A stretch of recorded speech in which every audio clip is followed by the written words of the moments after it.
এবার তৎকাল টিকিট কাটার নিয়মে আসলো বড়সড় বদল। আধার কার্ড এবং ওটিপি ছাড়া তৎকাল ট্রেনের টিকিট বুক করা যাবে না। 1 জুলাই থেকে রেলের নতুন নিয়ম চালু হচ্ছে। 2025 সালের জুলাই থেকে তৎকাল টিকিট কাটতে চাইলে আর আগের মতো সহজ হবে না। আধার নম্বর এবং ওটিপি অর্থাৎ ওয়ান টাইম পাসওয়ার্ড ছাড়া টিকিট কাটা যাবে না।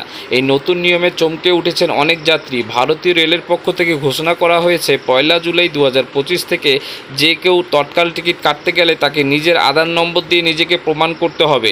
শুধু অনলাইন নয়, 15 জুলাই 2025 থেকে সমস্ত বুকিং মাধ্যমে যেমন কাউন্টার বা এজেন্ট লাগবে আধার লিঙ্ক ফোন নম্বরে পাঠানো ওটিপি।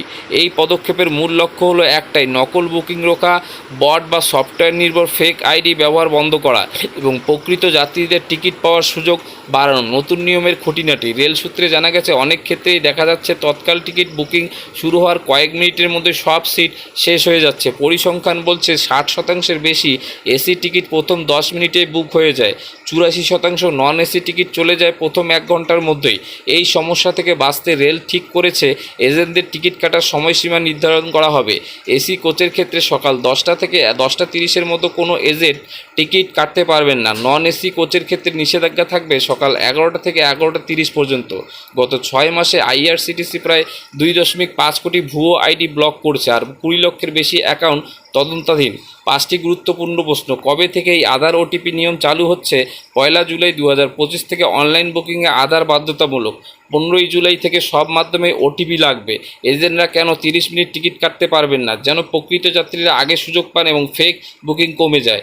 ওটিপি কাদের কাছে যাবে? যে মোবাইল নম্বর আধারের সঙ্গে যুক্ত সেই নম্বরে যাবে ওটিপি।